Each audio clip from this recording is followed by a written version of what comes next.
Thanks for being here. Subscribe to Cheating Stories Best, so you don't miss new stories. The boss flirted with his wife, but did she remain unsubmissive? Today's story with a similar plot. Enjoy it! Nick Tracy accompanied his wife Annie to the party.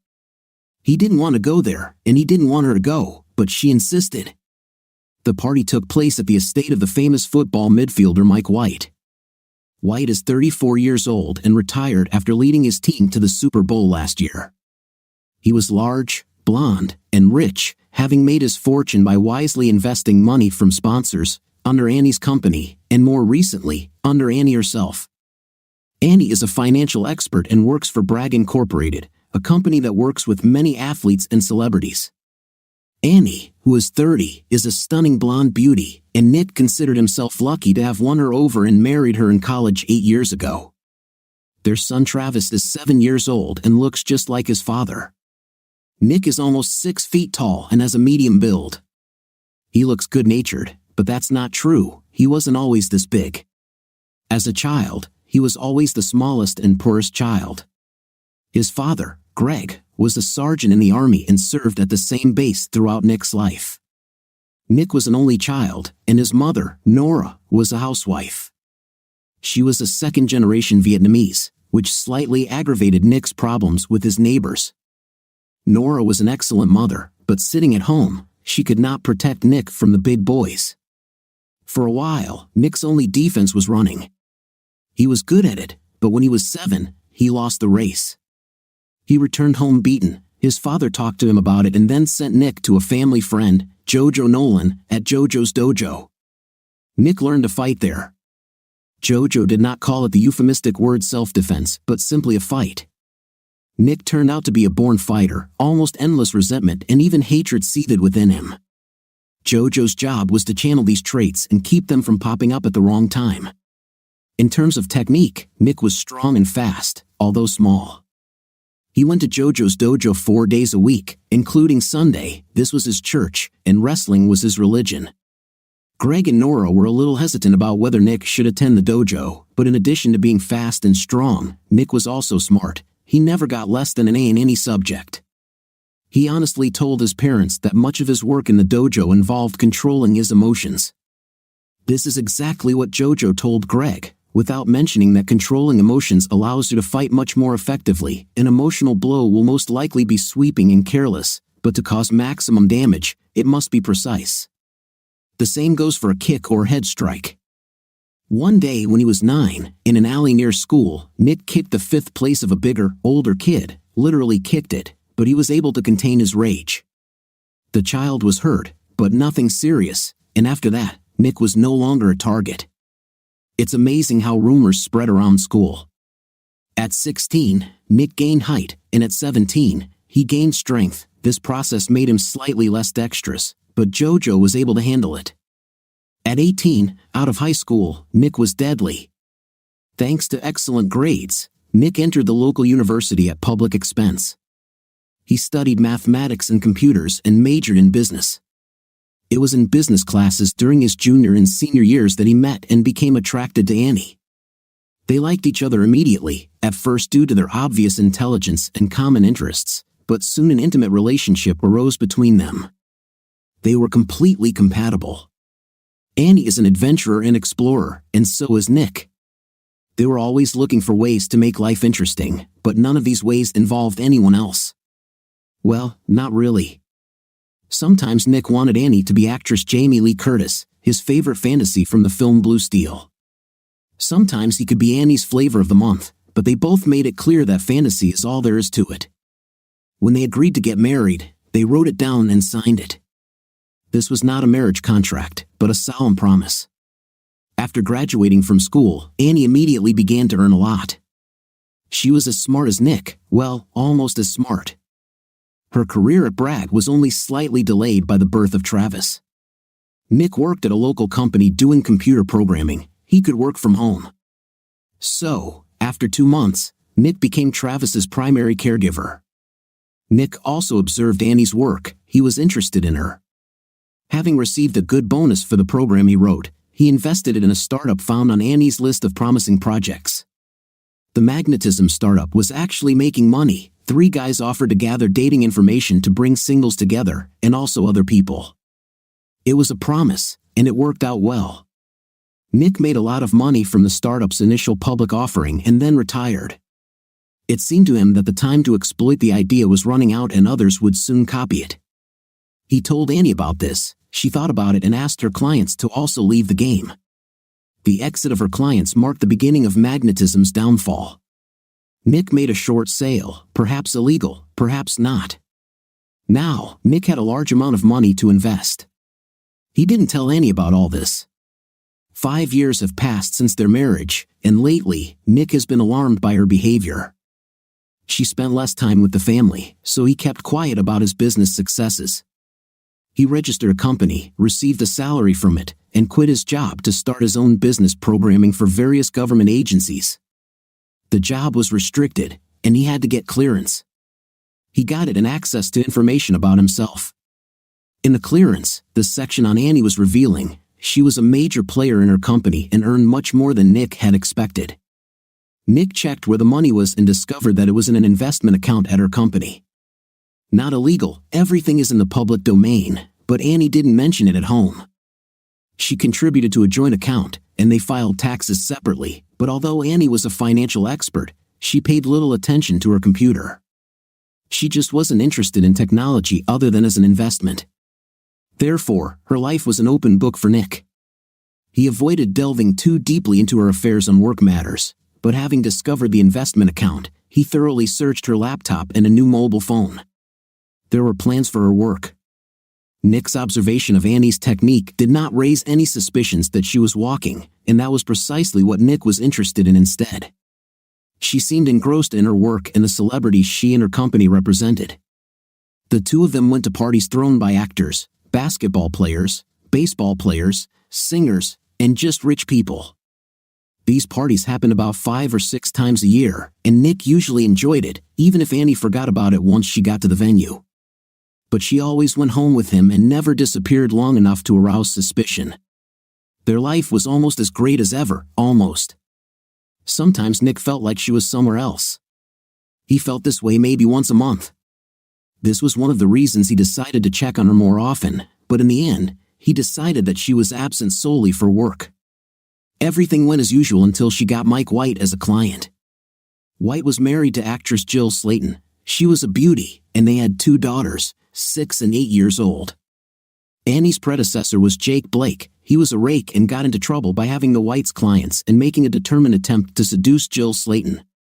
Jake didn't succeed completely, but she was seduced to such an extent that Mike noticed.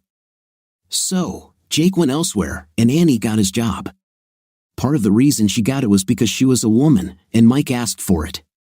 She didn't know that Mike was asking for her specifically.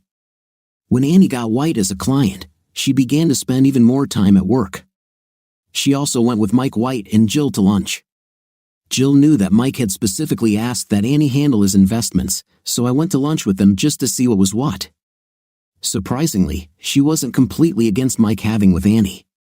She herself wanted to go to bed with her co-star in the film she was soon to star in. She thought that if Mike Annie, he wouldn't be able to complain about her and Dirk Madden unless it was too public. At lunch, she saw that Mike was very, very interested in Annie. He tried to act businesslike, but she knew him very well.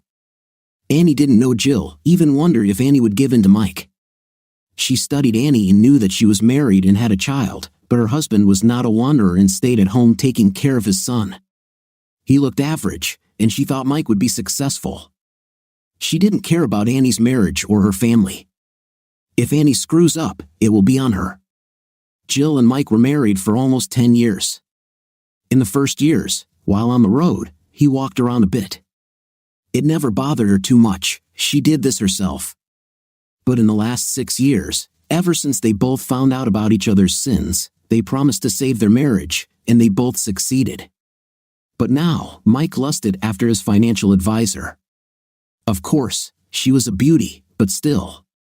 Jill constantly dealt with men using her on themselves, and only recently with Dirk, she felt a strong temptation.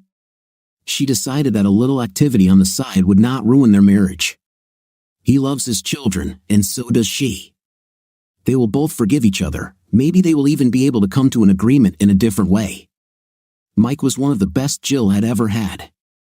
It would have been difficult for her to give it up, but she had come to believe that a lack of variety could be the spice of a bland life, at least in the part of it. After dinner, Jill joked with Mike as they drove home, "Do you want this? I saw everything, no matter how hard you tried to hide it from me. Sorry, we made a promise, and I will keep it. What if I let you go? Will you let me go?" "Why? Because of that Dirk? I don't believe what I heard about his manhood in his pants, but maybe you know about it." "Don't know, just rumors, so to speak, no direct experience. But we will work together for 2 months, and he will pursue me to show him off, and you'd like to see if it works. Maybe if he turns out to be a loser, then it will only be a one-time thing." "Jill, I don't agree. We have a family, and we will keep it. I will always love you the most, the other one won't interfere with this. Didn't interfere before anyway. I see what you're going to try for that woman, and she's married, Mike, and she has a child, not to mention my husband." Mike looked at her. "You are offering something like an exchange, an eye for an eye, more like breasts for a man's instrument, but yes, you will have to make every effort to keep this a secret. I don't want girls to read about this in the newspapers or online. This will be my main condition for him. If he breaks it, I'll let you break it. I will say that you are a jealous husband who has many friends with guns. It's clear, maybe let me think it over. Do you know what? It is quite possible that she will not give in to your efforts. Wouldn't that be great? No substitutions? The deal is concluded only for her. You think I can't have her? Nonsense, prove it." "I don't believe the words," she grinned, and again, "I thought that men are so simple." That's how Annie became Mike White's target. After lunch, Annie drove back to her office. She wasn't as ignorant as the famous couple thought she was. She just knew how to put on a poker face in public. But she knew that Mike was excited throughout lunch. From where she stood, she saw it, but Jill did not. However, Jill seemed to know this. Annie wondered which one of them turned him on so much, but she decided that it must be her, not his wife of 10 years, no matter how. Annie had to decide what to do with Mike. Keeping his account was a big step forward for her, but she didn't really need it that much. What did she need? Because if she was honest with herself, she knew she could accept Mike's offer. He was big, brash, and strong. Nick was also strong, but not big. He also didn't show too much personality. Another thing to consider was that Mike has a very large manhood. As she noticed during lunch, it was bigger than she'd ever had it, and she admitted to herself that she was curious. Then there was the idea that Mike was married to a beautiful movie star, and yet he wants her, an ego boost that Annie didn't need at all. On the other hand, she has a family and a wonderful husband. She didn't want to ruin it all. She also knew that if she started secretly dating Mike, Nick would find out about it, and it would destroy him. It will destroy the family too, she thought. The risk was too great, and she decided to refuse Mike. But Mike was persistent. As Jill's filming date approached, Mike worked hard on Annie. At first, he did it subtly, then rougher. Annie was drawn to him like a magnet. It got to the point where she would get excited when he entered the room, but she would constantly turn him down. One day, she allowed him to kiss her after a business meeting in her office. The kiss was hot, but she pulled away and disappeared behind her desk. She was breathing heavily, and he was hard as a rock. He said, "Let's do this, Annie. Nobody will know. We both really want this." She nearly cried with disappointment as she said, "I made a promise to Nick, and I won't break it. I will not."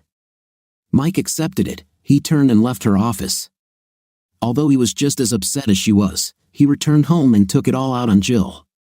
Jill relaxed and let it happen.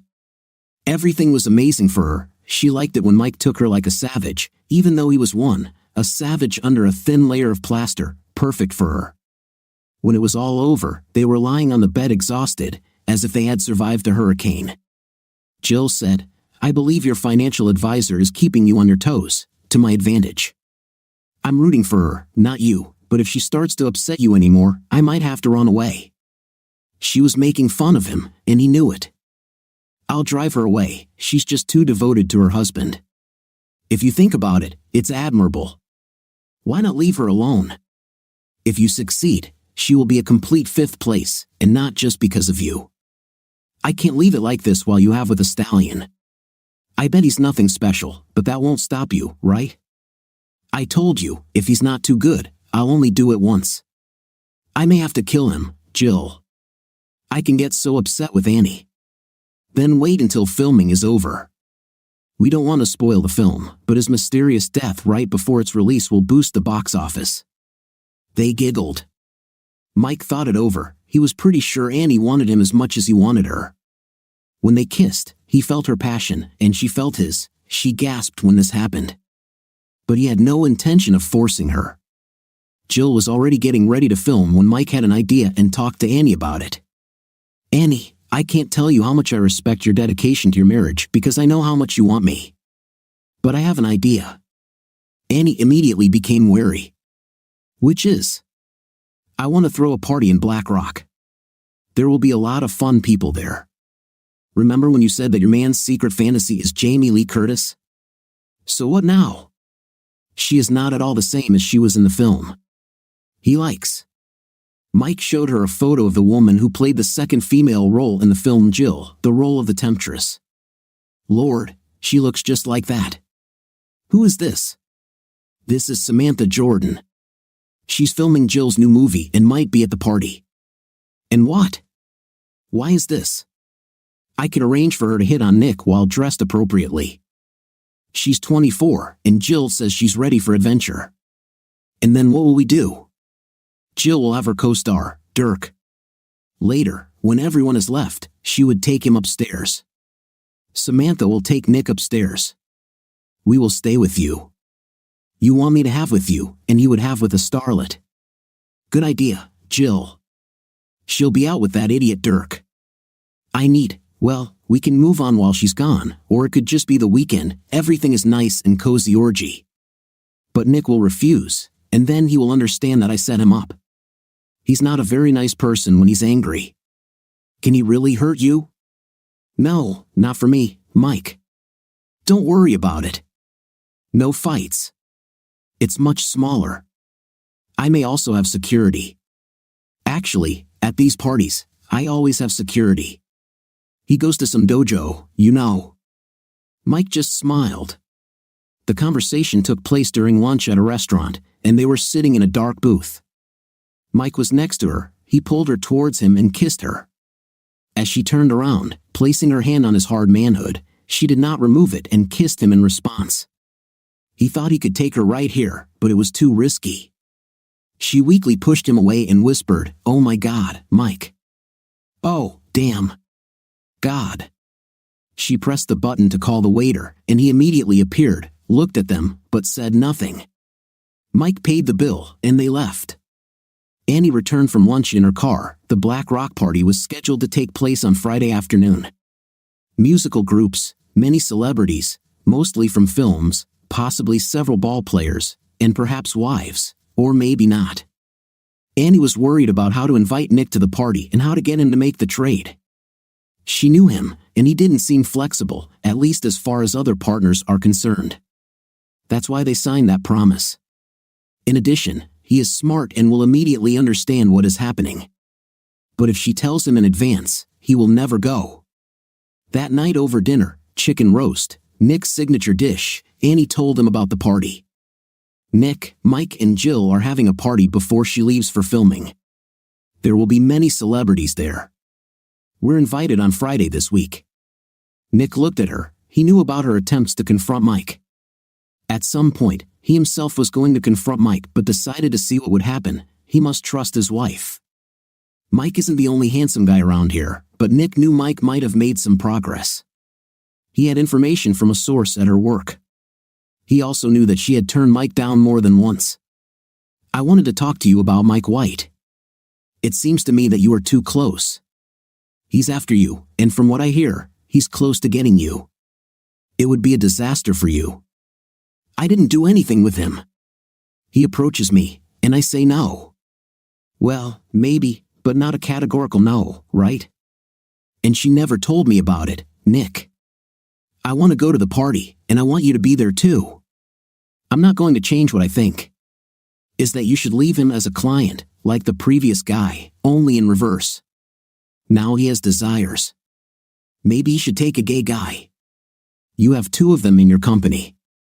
I won't do this. I admit that he is a temptation, but I won't give in. I don't want to go to the party. There, he will try his best to get you. Things could get ugly if he does, Nick. He is a grown guy, and there will be security there. I can take care of myself, no offense. Annie knew Nick went to the dojo, but she didn't know how long he'd been doing this or how good he was at what they were doing there. She seemed to know about his deep-seated rage, but she didn't know just how strong it could be. After all, she didn't know how dangerous the party could become. Nick knew, and he resisted. However, as we learned at the very beginning, she insisted on her own that Friday. Nick drove Travis after school to his parents' house in the neighboring county. They will pick him up on Sunday evening.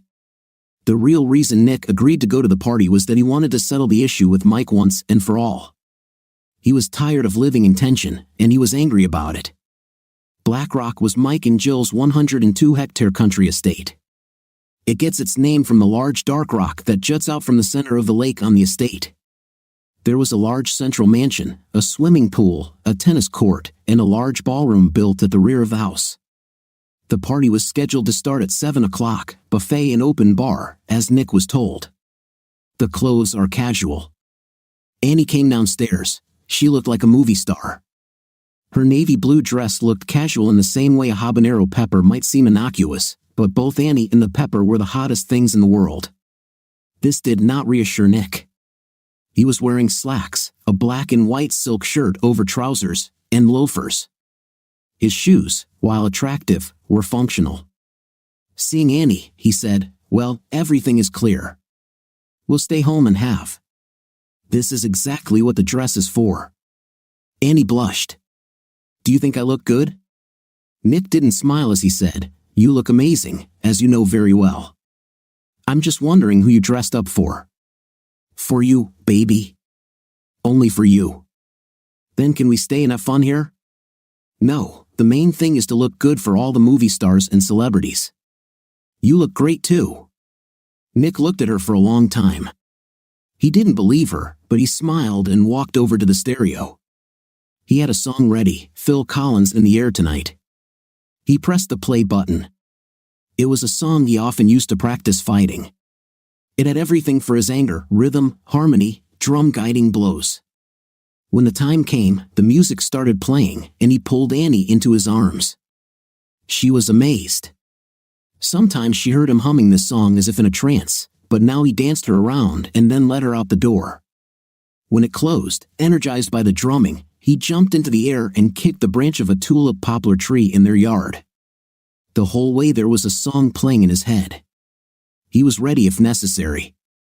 When they arrived at the house, there were parking attendants, but Nick told them that he would find a place for himself, although he still gave a tip. Then he drove up to the parking spaces and took one that allowed him to leave immediately. He also gave a tip to the parking attendant so that he would not force the car. Annie was concerned about Nick's behavior. The song that sounded outside the door seemed strange to her, although good. It was just alarming how Nick reacted. A kick from a branch made Annie blush. Then there's the parking story. It looked like Nick was preparing for battle. As they walked towards the main entrance, she asked him, "Why did you do that?" "And the song? What for?" "It's like well, I don't know, you're preparing for war." "Yes, that's all," he said. Annie turned to him, saying, "Nick, let's have some fun today. Let loose, have fun. I need a fun evening, maybe you too. Just relax and let things take their course, okay? That's what I always do in certain situations, baby, and today let's see how everything goes. If things go wrong, it could be the end of us, Annie. Everything flows one way or another." She turned pale. For some reason, it seemed that he knew. But from where? She remembered how smart he was. Everything is flushed down the toilet before it even begins, but she remembered Samantha, maybe all is not lost yet. They approached the entrance. Mike and Jill were alerted to the couple's arrival and that they were parking their car. Samantha was warned to arrive a little later, and they themselves met them at the door. Jill hugged Nick. She was beautiful and she smelled good. Mike also hugged Annie, saying, "Annie, you look so great." Mike then turned to Nick. "You're Nick. We've heard a lot about you. Nice to meet you." He extended his hand to shake. Nick took it. Mike began to squeeze him like a man. The action was completely wrong. Nick responded in kind, but not hard enough to cause Mike permanent pain. Mike let go. Nick smiled at him and said, "Nice to meet you, Mike. Judging by that shrug, maybe I haven't heard enough about you from Annie." This stopped the conversation for a second, as there was a drawn-out pause. Jill then said, "Why don't we go inside and meet our other guests?" They were introduced in a circle. There were 4 or 5 football players with women, 2 of them wives. There was Dirk and several other actors and actresses. There were 2 boxers and a lot of pretty women who were just there. It looked like a stocked pay pond. Nick wandered around. There was a buffet, and Nick got himself a salad. Annie was with one of the boxers, and Nick could see she was in sales mode. Fine. Nick took the seltzer. He had no intention of drinking this evening. Nick watched as Mike walked over to Annie and took her by the elbow. She turned to him and gave him a smile, but then she said something that made him tense. Mike looked back, saw Jill, and waved to her. Jill disappeared around the corner and then appeared behind Nick. With her was the woman Nick had ever seen. She looked like Jamie right down to her hair and build. Nick was stunned. Jill said, "Nick, I'd like to introduce you to Samantha Jordan, my co-star in the film. She is a real talent." Nick was speechless for a moment. In his opinion, this woman made Annie and Jill look like witches. Finally, he said, "Hello, you are awesome." Samantha was used to guys reacting to her, but she was surprised by Nick's reaction, which seemed real, and smiled at him. She knew her role for tonight. Jill said that the guy was ordinary, but Samantha, when she saw him, did not agree with this. He made an indelible impression on her. To her, he looked strong and robust. Jill saw all this and was amazed that Sam seemed to be completely smitten. She wasn't such a good actress that she faked her reaction. Sam came to her senses, took Nick by the elbow, and led him towards the pool for privacy. Sam had doubts. She didn't mind the idea of Nick half to death or vice versa, but he was nice. They talked a little. Nick asked her about films. She acted in several, but this was her biggest role. She asked Nick about his work, and he gave her the short version. At the same time, they continued to look at each other. The more they talked, the more Samantha wanted to sleep with Nick, and she definitely made it clear to him, no fake smiles, a look of pure lust back and forth. Sitting there, they attracted attention. Meanwhile, Annie and Mike were dancing. Annie saw Nick introduced to Samantha, then she and Mike went to the dance floor. 2 quick dances, and they went to the bar. Jill and Dirk came up. Annie asked Jill, "And how did Nick react to Samantha?" Jill felt a little awkward, and Annie noticed it. The alarm went off. She asked, "What's the matter?" Jill replied, "I would say that they fell in love with each other. I've never seen anything like it." Annie was shocked. "Where are they?" "I think by the pool." Annie went to look and saw the same thing as everyone else, 2 people who were at the very least blown away. She asked Jill, "Is she playing so well, or is she really falling in love?" "I fell in love, and it's not just lust. Amazing. Looks like your plan to screw Mike is going to work today. He is all yours, perhaps even for a long time, judging by them." Annie said, "Crap, oh my God." Samantha decided to tell Nick the whole truth. If they were going to be together, she didn't want it to be based on deception, so she told him that she was supposed to distract him to be a consolation prize. Nick realized this. She said, "Nick, I can't do this. I have strong feelings for you. They didn't plan this.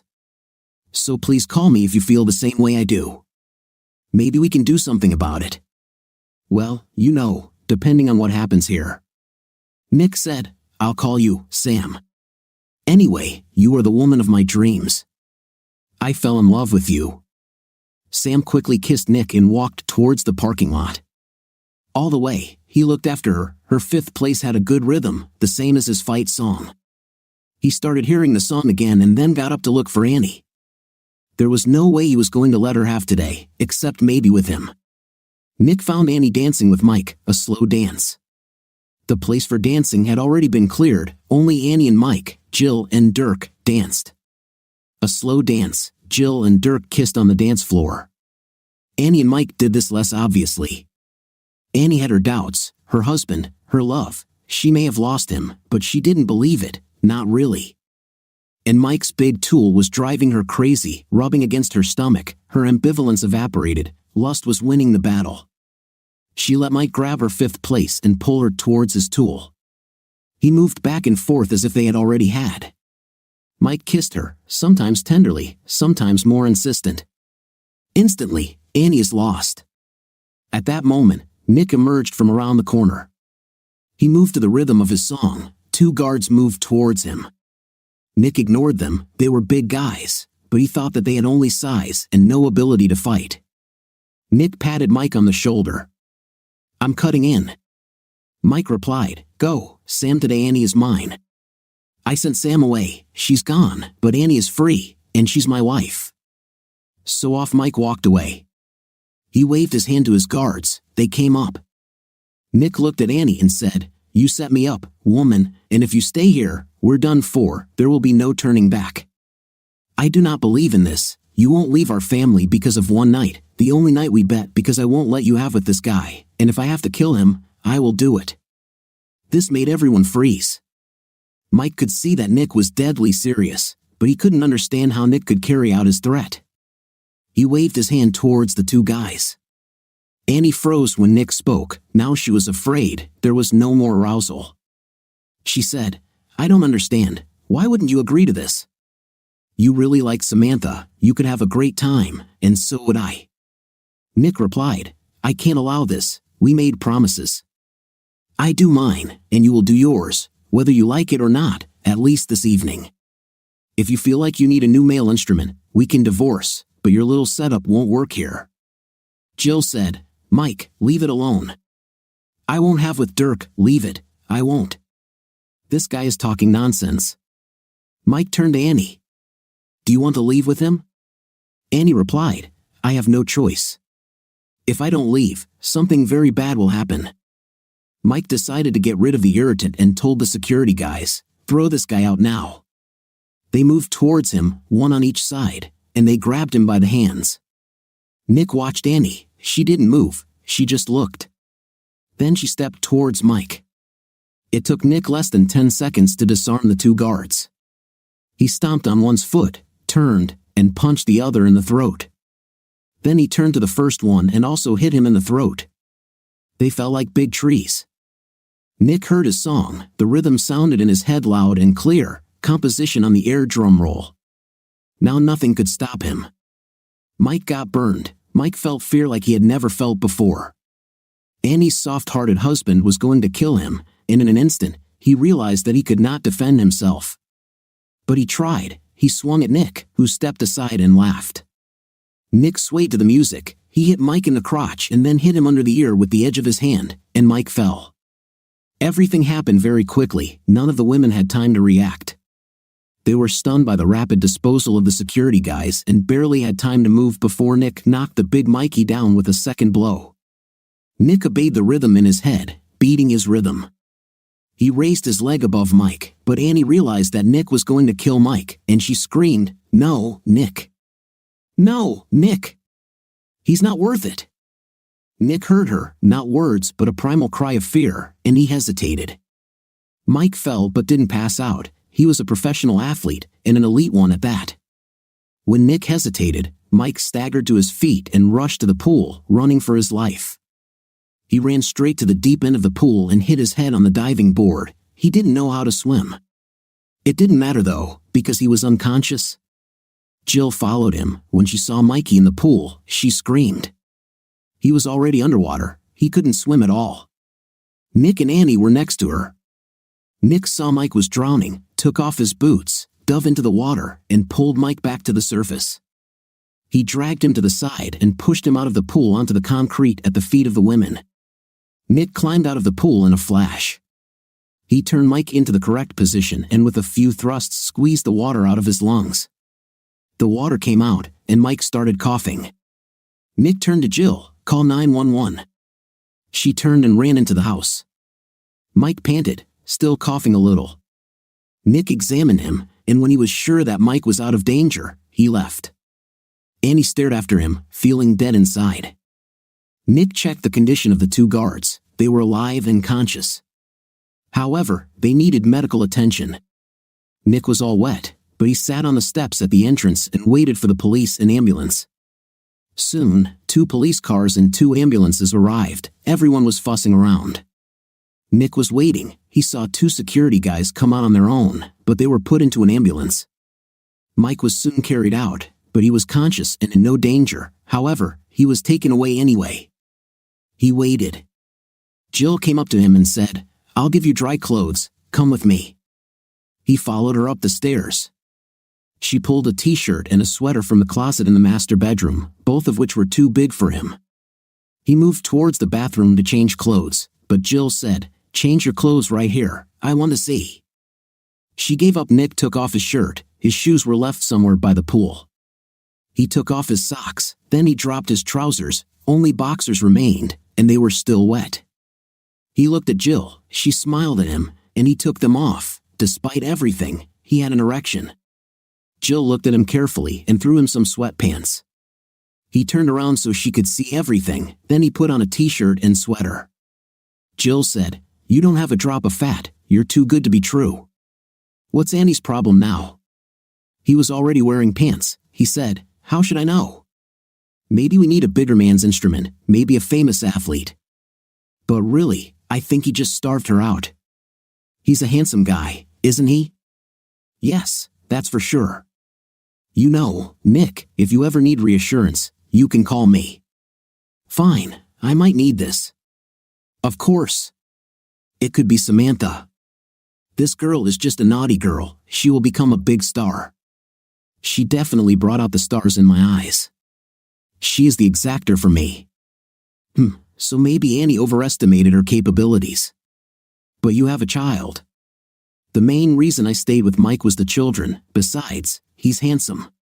But on set, I was going to have with Dirk. And where is he? I haven't seen him since it all started.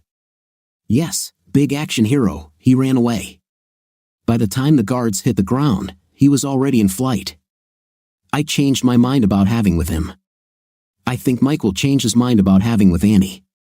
But maybe you want to sleep with Sam? Certainly, as they say, what goes around comes around. He smiled and said, "But if you ever need me for any reason, I'll help you, necessarily. I'll listen." She laughed. "Let's see what happens to Annie and with Sam." They returned downstairs. As Annie emerged from the cafeteria where the police were stationed, she looked at the couple suspiciously and asked, "What are you two up to? You look guilty." Jill replied, "Look who's talking." "Well, I gave Nick a change of clothes, and I watched him change his clothes." "You're an idiot, Annie." Jill left. A police detective came out of the room and called Nick. Nick sat down opposite 2 policemen. The guy was an older white man with the look of a cornered dog. The woman was elegantly dressed, young, and somewhat attractive. Stevens and Bright. Stevens took the initiative. "Are you some kind of wizard?" "No, but I'm good at it.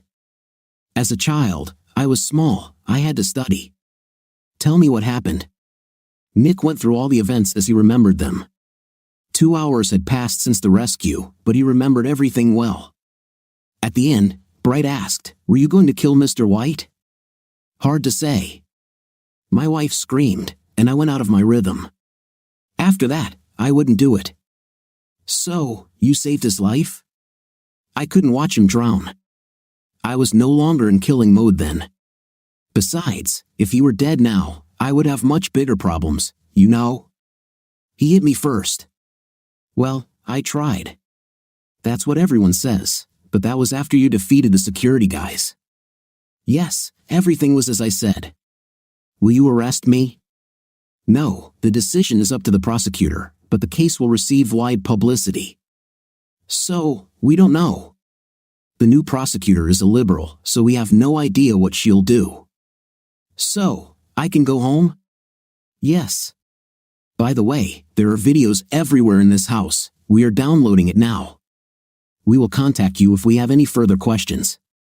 Don't blame Mike White for trying to hit me. He's good for nothing. Bright laughed, but Stevens remained serious. Nick wasn't trying to be funny. Nick walked out onto the main landing where Annie was sitting on the stairs with Jill. He looked at her and said, "I'm leaving. You can come with me or not." Annie stood up. She turned to Jill and said, "Jill, thank you for an interesting evening." Jill smiled at her. "I hope the next party will be a little more modest. I also hope that you both make peace." She looked straight at Annie. "I was completely serious when I said what I said. He is awesome in my own way. You were a fool. Samantha won't be such a fool if she gets the chance." Annie and Nick got into the car, and Nick drove off. They returned home at 2:30 in the morning. Annie took a shower first, then Nick. She was already asleep when he came out, and 2 minutes later, he fell asleep too. This sad, they both overslept. Nick got up around 10 o'clock and went to prepare breakfast. He was hungry. At the party, I only ate a small salad. Annie appeared while he was eating cereal. She was dressed in a short sleeveless dress of faded pink, knowing full well what Nick liked about this old thing. But Nick looked at her and went back to his cereal. A minute later, he said, "I'm not that simple. And even if I did, it would just be." Annie smiled. "That would be a great start. Just let me know. I owe you, and I'm ready to pay. And pay. And pay." Nick was crazy about her, but then he thought about Samantha. Annie was eating corn cereal, chewing. She spoke, "I'm sorry that I tried to conspire against you. It was very wrong, and I hope that someday I will be forgiven.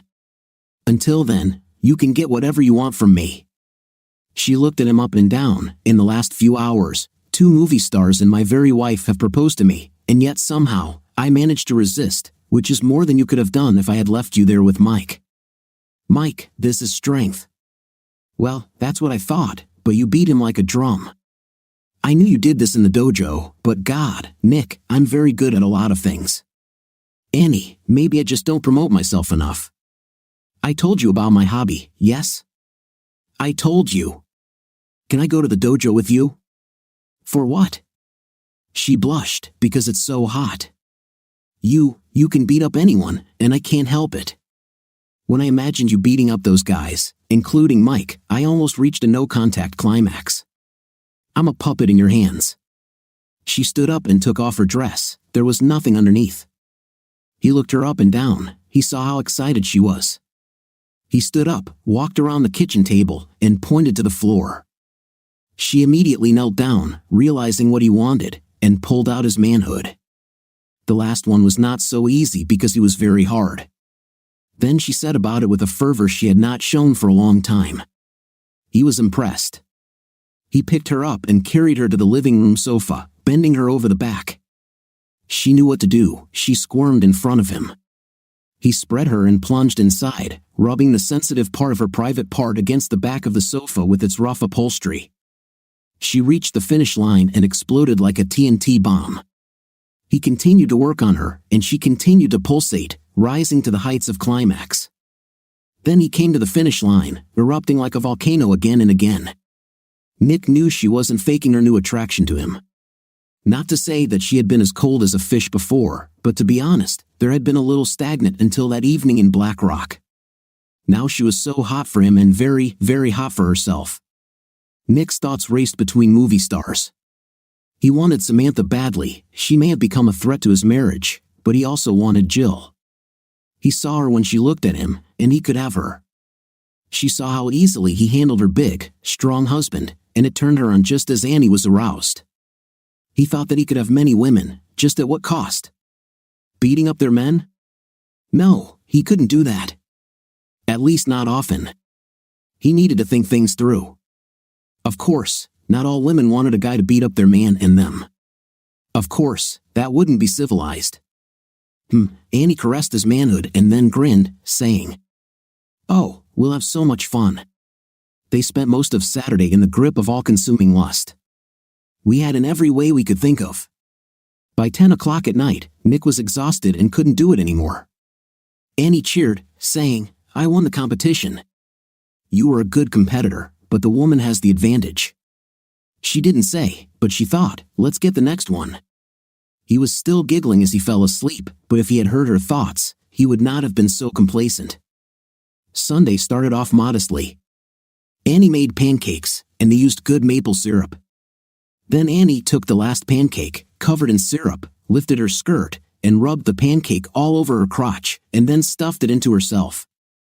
She looked at him and smiled, saying, "It seems like my eyes are hungrier than my stomach. Maybe you want to eat the last pancake?" Nick ate the pancake and licked all the syrup. Annie was delighted. All it took to bring her Superman husband to his knees was to place some sweets in the right place. Nick's face was covered in syrup and crumbs when he finished breakfast. Annie pushed him onto the carpet and straddled him. She started licking the syrup off his face while rocking on top of him. She made it most of the way before they both reached the finish line, collapsed on top of him. She smeared her face a little with syrup, Real Vermont maple, the very best. It tasted pretty funny. Though the rest of the day was less impressive, both were tired and decided to take a walk in the local park and have a picnic. When they returned home after their walk, Annie asked, "Are we okay about Friday?" Nick looked at her and replied, "No." Annie looked shocked. "Why?" "We love each other." "I know that. You plotted for both of us to break our promises. I need to understand everything. You know I have other options." "Sam, I knew, damn, yes, you used your special knowledge of me to force me to break my oath just so Big Mike could, yes, I guess it was pure lust. He constantly pestered me. He is hot. But don't you think that if everything had worked out the way you planned, we would eventually break up?" "No, why?" "Lack of trust, lack of respect." Annie lowered her eyes. "I haven't really thought about all this. When Mike sent his guys on me, I looked at you, and you stepped towards him. I must have assumed they would throw me out." "Oh, Nick, they were big and everything." "Yeah, and when they threw me out, you and Mike would have, and the marriage would be over. I think I'd go with you, Nick. Lust or not, I really doubt it. I'd say it's 50-50, and you know it. It makes me feel humiliated. I will never let myself go through this again. I know what you can do now. I know when I think about this, I feel uneasy, Annie. I don't want you to be loyal to us just because you think I'm the strongest animal in the jungle. I thought we loved each other. When you suggested that Mike might eliminate me as a nuisance, you stepped towards him." She sobbed and ran out of the room upstairs. He didn't follow her. They both knew that what he said was true. Nick had a couple of beers and watched a baseball game. When faced with an important decision or a stressful situation, he usually thought as if immersed in himself. Then he would surface and ask himself a few questions. Now his thoughts were on baseball only. The game was great, and he became very interested. When it was all over, he asked the obvious question, what were his prospects? The first is to stay with Annie, the second is to date Samantha and see what happens next, third, Jill, and then play in the field for a while. Or, he thought, he could do all three. But this is unrealistic, just a fantasy. And recently, he was shown what happens when fantasies come true. Life turns to crap. Nick stood up and went upstairs to bed. Annie was already asleep. He kissed her forehead and fell asleep next to her. When they woke up, Nick kissed her again and said nothing more. They got dressed, and Annie went to work on Monday. Nick called Samantha and said he was going to try staying with Annie for a while. He asked her to call him when she returned from filming. She agreed. Then she said, "And Annie is a lucky girl, Nick. If she goes too far, please call. Please." "Oh, I'll call." Nick called Jill. "Jill, how is Mike doing?" "He will be discharged from the hospital today. His reproductive organs are swollen. I can't say I'm surprised. I'd like to talk to him, if possible. Should he call me when he's ready? I'm not going to quarrel with him. I'll ask. I'll pick him up. Later that day, Nick came to Mike and Jill's apartment in the city. Mike was sitting on the sofa. "What do you need?" "Sorry for not getting up. I wanted to say that I decided to try to save my marriage. Of course, I'm not very pleased that you spent so much time and effort ruining everything, but I can understand. Famous man, sometimes he behaves narcissistically. Yes, I'm actually sorry. You can say I was in with Annie and with you, but I'm not always like this." "Then why now?" "I found her to be super attractive and smart. So smart. Sorry. If she's still your consultant, can you get rid of her?" "Yes, especially because you could very well kill me if I don't. It's bad for both of us, especially for me." "Something like that." "Fine, keep your word." "I'll hold back," Jill, who was listening to them, said. "I will make sure he is satisfied. I'll take it with me to the shoot and relieve you of excessive enthusiasm." Nick smiled. "He's a lucky guy, and he knows it, isn't that right, dear?" "I know. I just forgot for a while. By the way, Nick, thanks for getting me out of the pool. But why did you do this?" "I couldn't watch you drown. But if you watch the footage, you will see how I hesitated before diving. I don't know what to think about you," he pointed to his groin. "It hurts, but at least I'm alive." "Yes, not an easy situation. Look, I have nothing against you if you leave her alone. In fact, I don't want to offend Anna, but I may not stay with her. If I don't stay, you'll have a chance. But ask first, why would you leave her?" "I don't understand," Mike said. "Recent events with this stupid plot to switch things up so you could. Here, this is an important point in my thinking. Suppose I were not as good as I actually am, then your guards would have kicked me out, and where would I have slept that night?" "I don't know the answer to this question," Jill said. "I bet she would have gone home with you. She didn't want to leave the marriage. I wanted my stallion to her. Here, letting you, Sam, a dream come true for you." Once Sam left, her plan went off the rails. But she stepped towards Mike. "I saw this on video. You should watch it too. I actually think she might have come with me, but maybe not. I just don't know what to think." He was talking mostly to Jill now, but Mike intervened. "When it comes to lust, and women are just as weak as men. I spent a lot of time and effort trying to get under Annie's skirt, and damn, she resisted. She wanted with me and very much, but she fought it. She never went with me to some motel and didn't let me, her on her table like I wanted. We must give her credit." Nick looked at him. "Okay, I give her credit. Maybe I'm overthinking.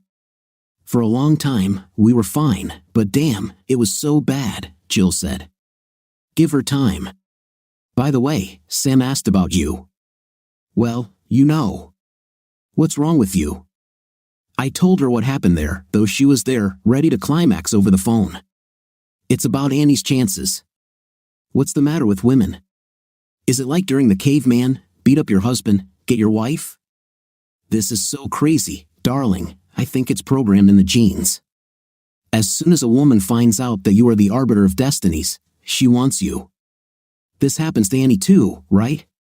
"Yes, me too." She looked at him as if she was ready to drag him upstairs right then and there. Mike growled, but he could barely move. "I better leave, Jill. You are one of the options I've been considering, but I have to talk to Annie finally." Nick left with palpable excitement. When Annie returned from work, Nick immediately took her upstairs while Travis was watching a video in the TV room. Nick threw Annie onto the bed and had her hard until she climaxed. He didn't think about satisfying her, but she still reached a strong climax. Annie was breathing heavily as he stood up from her and said, "Hello, how was your day?" Nick laughed, and so did she. "You're so smart," he said. "I went to Mike and Jill. Jill turned me on without even touching, but you got me." Annie asked, "What's for dinner?" Pizza, then me again," he agreed. This time they were in no hurry. It was very pleasant for both of them. After dinner, Travis went to his room to study, and Annie asked, "Are we fine?" "Because I'm sorry that I react to the fact that you are an alpha male. I can't do anything about it." "I guess Jill does too." "Yes, and now you beat her husband, former alpha male." "How is he?" by the way. He'll get better. His reproductive organs were swollen, but Jill will take him with her to the film shoot. Cute, she nurses him, and he won't have with that idiot Dirk. There was an order between Annie and Nick that Nick liked. He got it when he wanted and how he wanted it.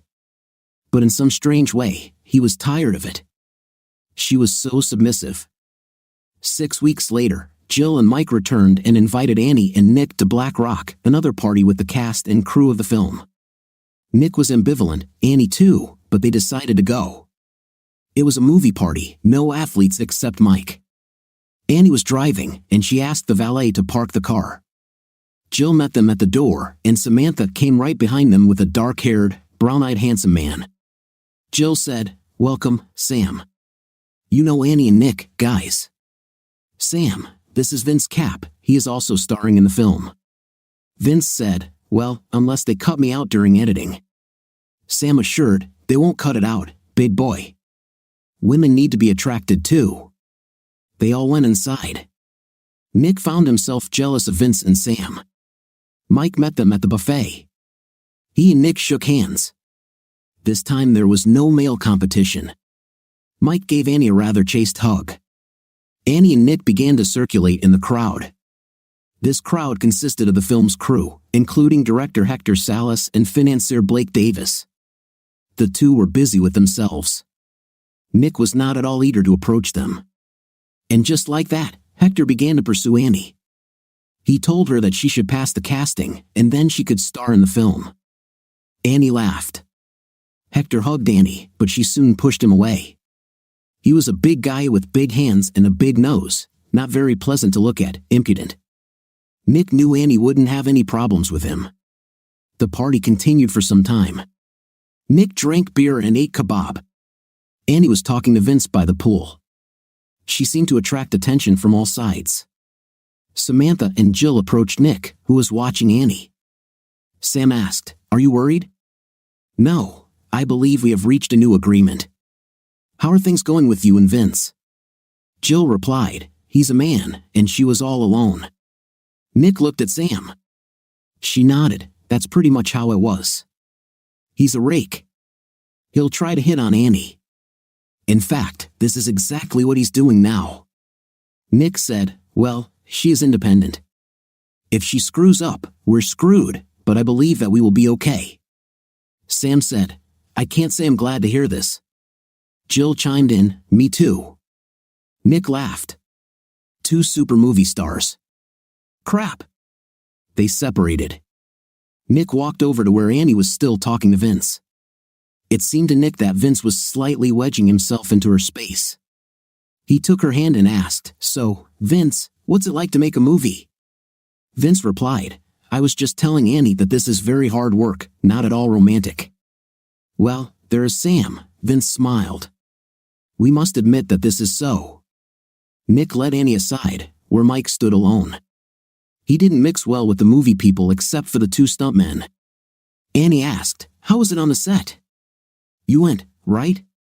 "Yes, lasted 2 weeks, but it wasn't that much fun just to be with Jill. I left when filming of her stallion ended." "I didn't have to kill him," Nick said. "This is good." Things could get messy, the three of them laughed. Dirk was on the other side of the pool, talking to a young woman who looked fascinated by him. Mike said, "This is one of the extras who was brought in late." She probably hadn't seen him before. "Looks like he's making progress." Annie said, "I heard from an anonymous source that he has very great dignity." Mike looked at her, and she replied, "No, this is not Jill." Annie had a couple of other clients who might be dating Dirk. Nick said, "Great dignity? What is this?" Annie replied, "I wasn't that inquisitive." Nick nodded. "Fine." The evening continued, with some people using the pool, but not Mike. The most interesting thing for Nick was when Samantha came out in a bikini and started swimming. In fact, it was interesting to almost the entire male cast of guests when Sam appeared and dove into the pool. Jill was standing next to Nick. She muttered, "Bragger." Nick said, "You can take a swim too, but some guys can get overly excited, and I'll watch." Jill stared at Nick. Then she smiled at him and said, I will do it if you do it too. Annie heard this, looked at Nick, and said, well, now is the time to speak or remain silent. Just no prolonged physical contact. Nick and Jill went upstairs. Nick didn't have swim trunks, but there were several different sizes available for the guests. Jill tossed Nick a black thong. He tossed them back and chose an old-fashioned pair of swim trunks. She gave him blue ones instead, a compromise. Jill undressed and put on a bikini. Nick watched with interest. She was beautiful. She nodded towards her swimming trunks. Nick took off all his clothes and tried to get into his swimming trunks, but watching Jill began to excite him. Help, she asked. No, Nick answered. Please do not. I have enough problems as it is. He squeezed himself into his swim trunks and lost his hardness in the process. The two of them went downstairs. Jill plunged into the water, took 3 steps, and dived in next to Sam. Nick was impressed with the dive. There was a diving board, and Nick knew how to use it. He jumped, took a few short steps, and performed a perfect somersault into the water, emerging to applause. One of those who applauded was Annie. She knew that every woman present wanted him, including the movie stars in the pool, but he was hers, at least for a while. Vince approached Annie as she watched Nick flirt with Sam and Jill and said, "You are as beautiful as those two." She looked at him. He was very handsome, big, and beautiful. She said, "Thank you, but your mission to get me will not succeed, and in the end, you won't like what happens." With feigned disappointment, he smiled charmingly. He was definitely an actor. Jill, Sam, and Nick left the pool. Jill said, "There are suits upstairs for anyone who wants to swim, and on the tennis court, we will have dancing to music with a DJ." Sam and Jill, along with Nick, approached Annie and Vince. Vince openly stared at women, then to Annie's surprise, he started staring at Nick. Annie asked Sam, "What does it mean?" And Sam laughed. "He plays for both teams. Interesting guy, I'll tell you. Maybe you should keep an eye on Nick." Annie giggled. "If Nick leaves with him, I'll get to Mike, and perhaps to both of you too." Jill and Sam, still wet, moved closer to Annie as if some secret signal had passed between them. They began to hug her, one on each side, until she broke away. She sighed, "Just kidding, girls, kidding." Both women looked so disappointed until they started laughing. Nick watched all this, and his swimming trunks could not hide his reaction. All the women noticed this immediately. Jill said, "Oh God, Nick, what is this?" Nick replied, You saw it." Then Sam said, "But I didn't see it. Now it's my turn." She grabbed Nick's hand and pulled him inside and up the stairs. Annie followed them. She was still dressed but wet from the hug. Plus, she needed to protect Nick from the predatory Sam, if this was still possible. She thought that this was all almost out of control and the threat was only growing, but it turned out that she was not so against it. Right behind Annie was Jill. She was more than curious about what would happen. The four of them found themselves in the master bedroom where Nick had previously shed his clothes. Annie said, "We have to get out of these wet things." Jill let out a cry of glee, and her top fell to the floor.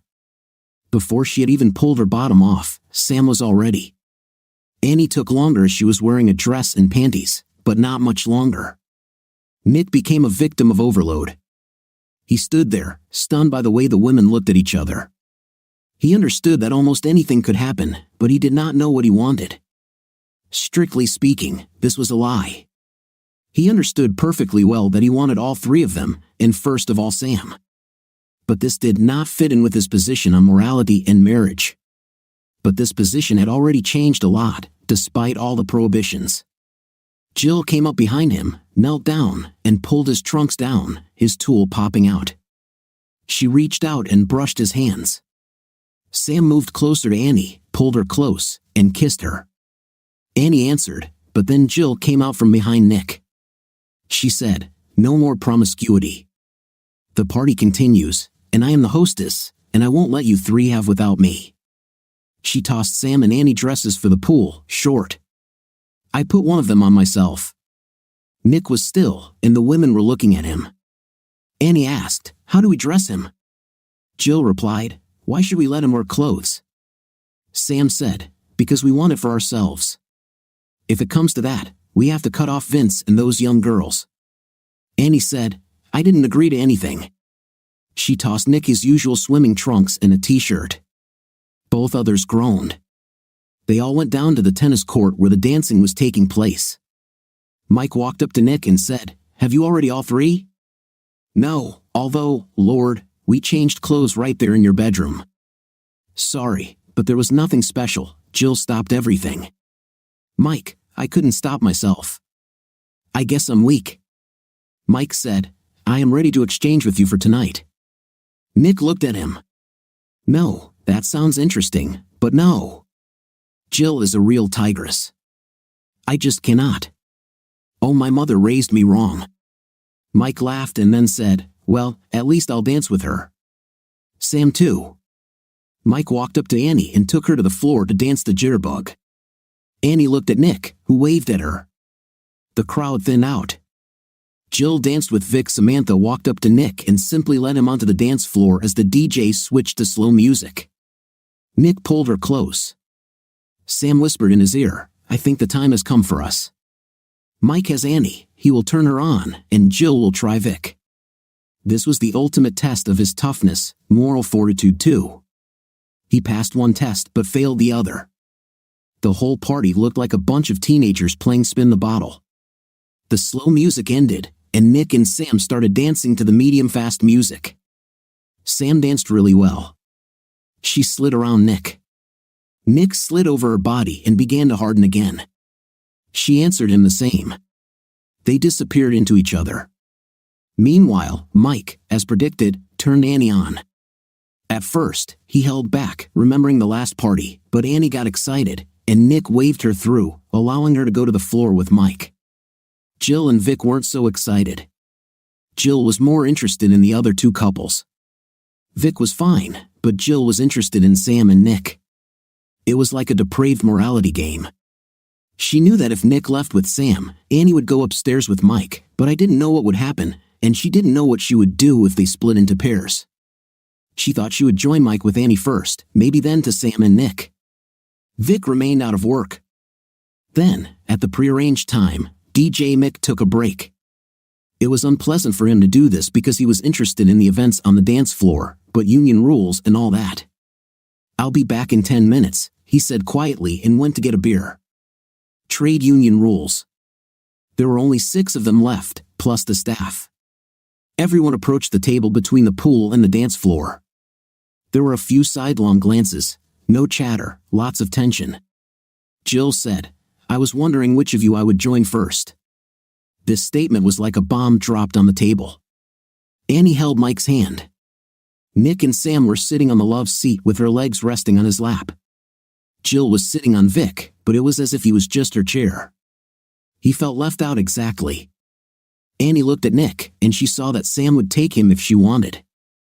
And it was at that moment that Annie decided that Nick was the only man for her and that she did not want to share him. She stood up, dropping Mike's hand. Swaying slowly, she walked over to Nick and leaned down to kiss him. Nick kissed her back. Sam was still on his lap and heard Annie whisper to Nick, "It's time to go home, my love, enough excitement to keep us going until next time." Sam stood up from Nick. Nick groaned, but Annie pulled him towards her and wrapped her arm around his waist. She looked around and said, "I'll take this man home where he belongs." On the way out, Nick took the keys. He was in a trance-like state, so Annie drove the car. When they arrived home, Annie immediately took him to bed and removed his skimpy clothes.